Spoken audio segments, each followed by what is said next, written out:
will now call the House to order. Let us take up question number 37, brought by Sri Paul Lingdo, MLA. Minister in charge, to reply, please.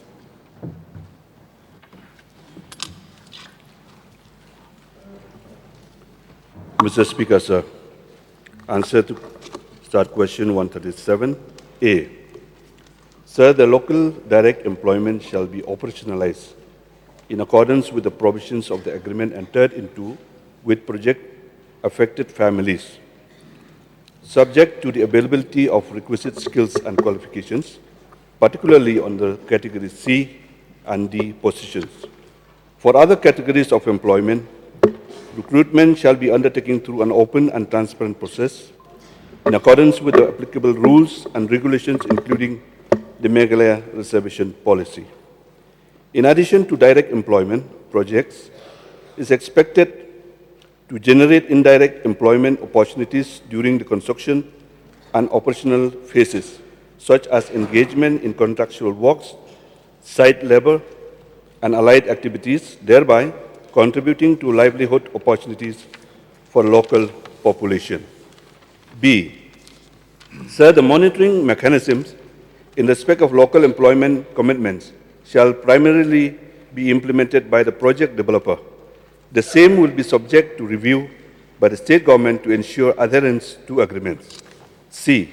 Sir, in cases of non-compliance with agreed commitments, appropriate action may be taken in accordance with the provisions of the relevant agreements and applicable laws.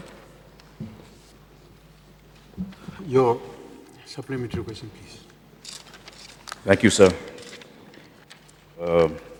My fundamental concern in bringing this question is the rapid deterioration of the MEECL as an organization. So on the 11th of September 2025, the Cabinet had formally accepted the report of an independent inquiry committee headed by retired Justice R.N. Mishra, which flagged several serious deficiencies in human resource management as a systemic failure within the MEECL and its 3 subsidiaries. Now, in view of the reply of the Honorable Minister, may I know what framework has been put in place in order to ensure that local employment is optimized and that this is continuously being monitored by the department.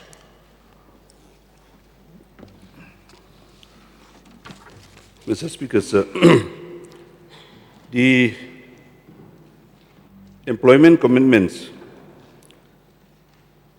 and employment opportunities in hydropower projects for project-affected families are supported both by the Hydropower Policy 2008 and Right to Fairness, Compensation and Transparency in Land Acquisition, Rehabilitation and Resettlement Act 2013.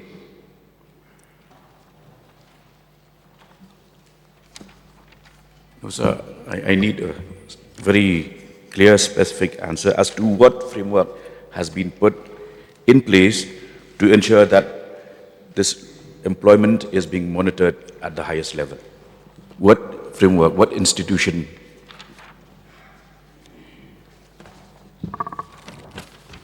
Sir, with regards to the monitoring mechanisms that are proposed, in general, the corporation, when it comes to the monitoring mechanism which are established by project authority, state administration during the implementation and operation of hydropower projects to oversee the monitoring and evaluation of the rehabilitation and resettlement plan.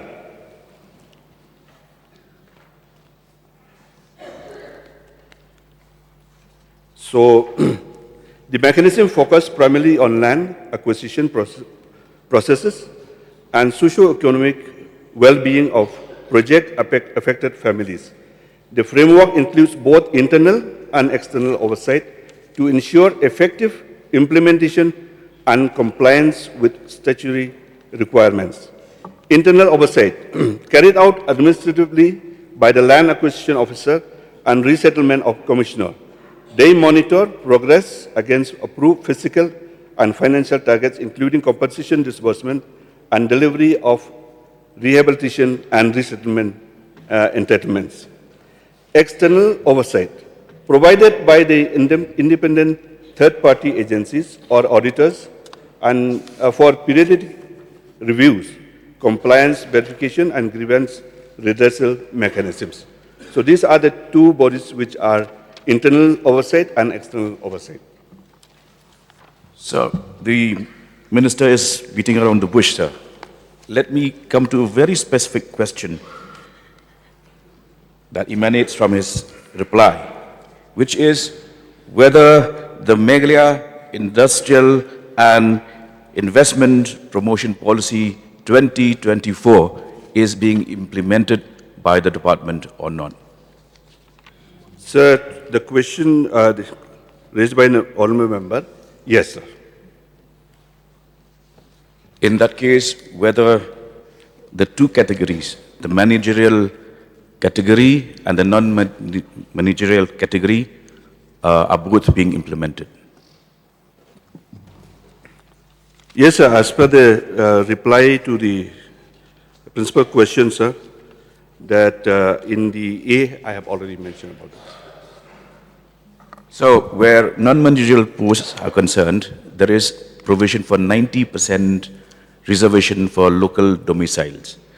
And for managerial posts, there's a provision for 50% reservation for local domiciles.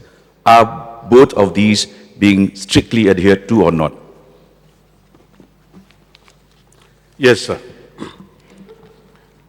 Sir, if I may just supplement.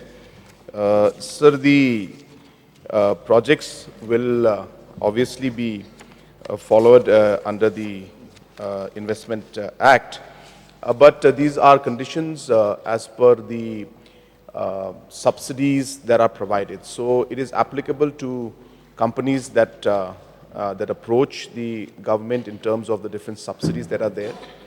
And as they apply and as they register with us, these are applicable. So it is on a case-to-case basis. But yes, sir, in general, this particular policy will be applicable to all projects that are there that applications come into the MIPASA. So, as of March 2025, approximately 255 sanctioned technical posts remain vacant in the MEPDCL alone.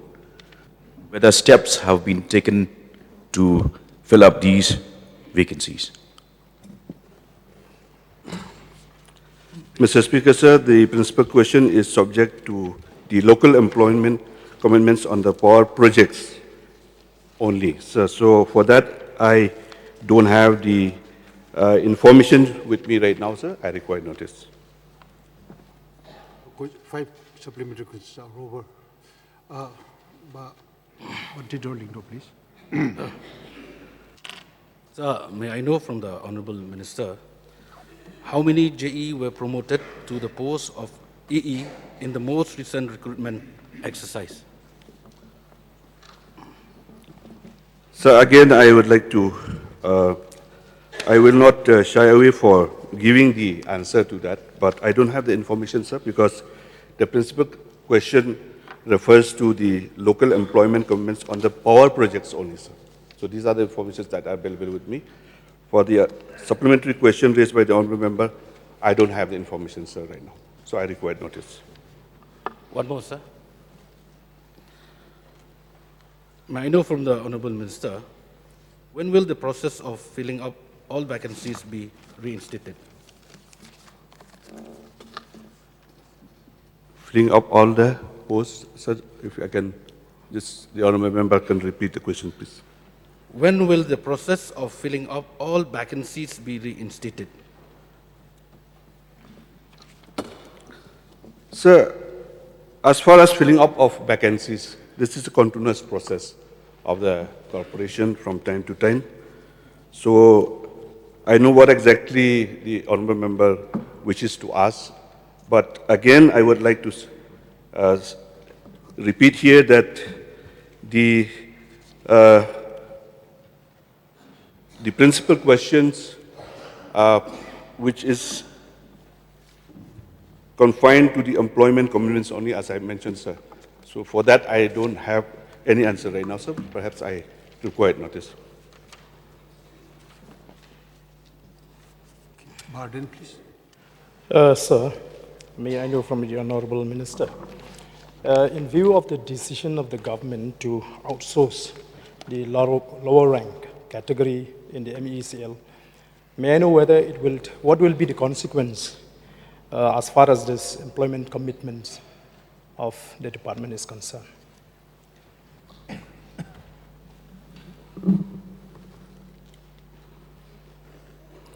Sir, with regards to these are basically the local employment commitments are basically project-wise. So as we are aware that the projects that we have, like the Minturu, Leshka, the Umyam, and so on, these are the projects-based employment. So the commitments for the power projects also will be fulfilled as per this commitment, sir. So my question, sir, is like since the government has adopted a policy of outsourcing, will it affect or not the commitments of the government as far as the employment of those landowners or whatever stakeholders are concerned? Please address the chair, please. Oh, sorry, sir. So, Speaker, sir, these are the project-based. Basically, in case of any new project that comes up, so the public hearing will be held before the commencement, before the operation of the construction of the projects. In that case, the outsourcing agency will not be a role as far as the employment commitments is concerned. It is the duty of the corporation to take care of those project-affected families. Sir, I'll just supplement to the Honorable member's question and the Honorable Minister's reply, sir. So there are multiple parts to it. Number one, sir, the Honorable member has asked that once we outsource the lower kind of categories of the jobs that are there, will it affect the commitments that are made in terms of the commitments given to the people, the landowners? So, sir, the answer for that is no, sir, it will not impact.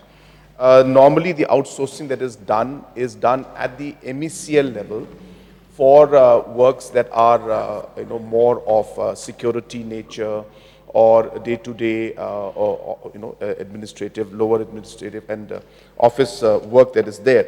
So therefore, these aspects of outsourcing in a power project does not arise, sir. That is something that we don't do. So therefore, it will not affect the primary question and reply to that. And also just to share, sir, so the House is clear on this subject, that I'll just give a few numbers. So for example, in Mintudu Leshka project, so there are a total of 69 people who are regular people out there working as a regular job. Out of them, 69, one is a non-local and 68 are locals. Even when it comes to the contractual and casual, there are total 72. Out of the 72, 2 are non-local and 70 are local.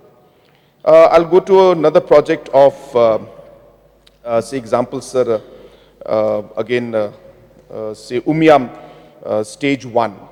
So the total regular employees there are 29. Out of that, 26 are locals and 3 is non-local. Casual again and contractual are 12. So out of that, 1 is non-local and 11 are locals. Just examples are like that. I have got the list of all the projects and what the manpower is. So I just wanted to clear that even when it comes to the projects of the power projects that are there, we are adhering to these aspects. There is a special rule that we have, and the laws are there to ensure that we implement them, including our own law that we had come out with the power policy that we have, which also reiterates this aspect. And the specific reply that what happens, when when the works are outsourced. As I said, sir, these are not outsourced for the project. The project is, the works in the project are not outsourced. Outsourced are normally at the MECL level, internally the administration level, and normally for jobs like security and all, in which also most of the individuals who are working in the agencies that are involved are all local agencies mostly, sir.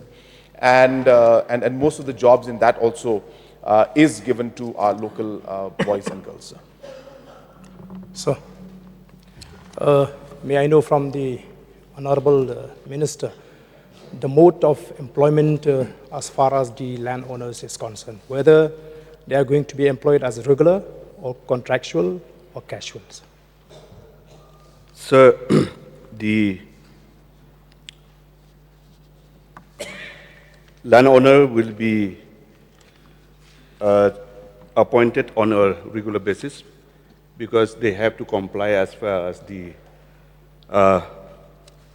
public hearing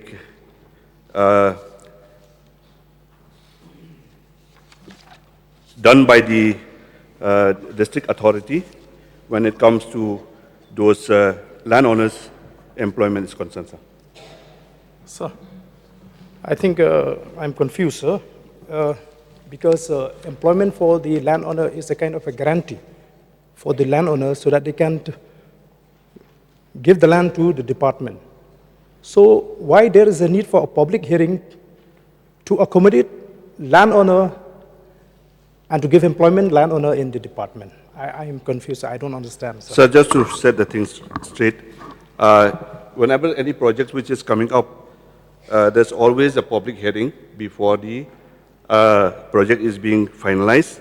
And in that process, there's also a part in the hearing that the employment for the local, especially the landowners, is to be adopted and is to be complied. So in that process, the appointment of those landowners initially will be on a contractual basis, but it will be assured with regularization since at that point of time, there's no sanction post. So may I know how long it will take for the landowners to get regularized in case they are appointed as contractuals? So the contractual basis employed will be regularized at the earliest because the sanction of those posts is to be approved and for their regularization, sir.